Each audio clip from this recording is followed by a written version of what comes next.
Hi, my name is Zara Kairia. In this part of presentation, I talk about filtering and why filtering.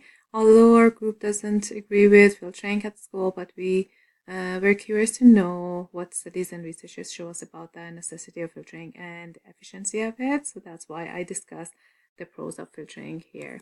My first slide is just an introduction. Internet started working on January 1st, 1983, and in 1990, Tim Berners-Lee, a computer scientist, invented the World Wide Web, and that was the start of the new era of communication and data. This invention has brought up a new generation of kids who haven't experienced the world without computer and internet. That's why we call them millennials. So in the next slide, I talk about the nature of the internet. The three characteristics of it are openness of internet, the high access to it, and business and marketing as a big portion of internet. In openness, all the information on the web, appropriate or inappropriate, are just one click away from children sitting in their bedrooms and talking to people all around the world, strangers. And because they are in their bedrooms, they trust people who they are talking to. And the extent of internet usage among kids at school age is very high. About 92% of kids have access to internet from home, and 66% are using internet at school. And there's no significant difference between the kids who are living in poor neighborhoods or affluent neighborhoods. Everybody has the same amount of access to internet and they're using it.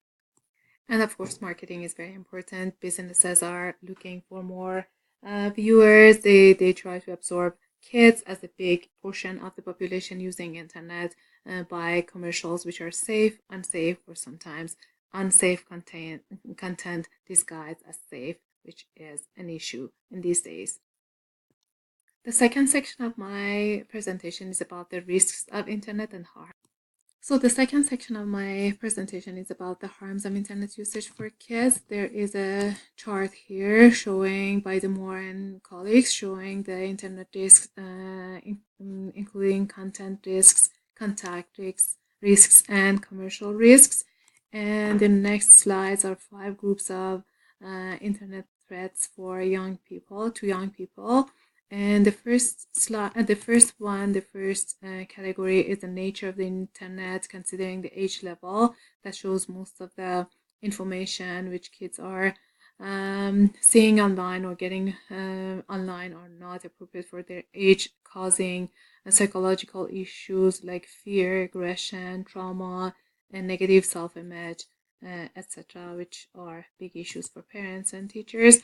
And then the second thread is giving out information. Kids, when they are online social media, they give out their pictures, information, addresses, and all personal information which should not go to strangers.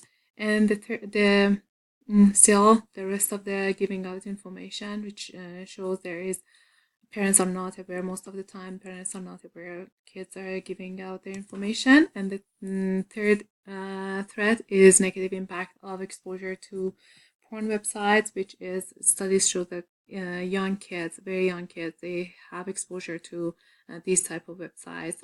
And then this is a video showing a girl who has been suffering from going online on these type of websites and having lots of psychological issues, and now she's advocating for giving awareness to parents and kids.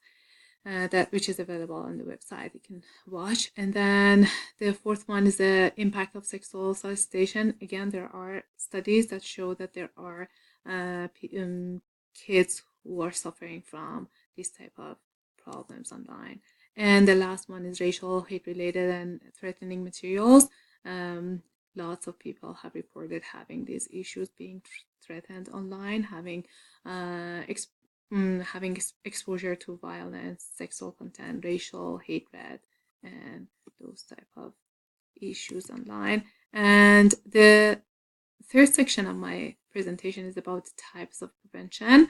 So we have parent-teacher supervision as one type. Another one is education, and the third one is filtering. So in parent-teacher supervision, statistics show that there, first of all, the parental control is very less than scholars' assumption. And second, there is no significant relationship between the parental or teacher supervision and their unsafe behavior online. But anyways, there are some activists who are trying to promote not supervision, but having parents and teachers be involved with their kids. This video is about showing how parents can be involved with what their kids are doing online.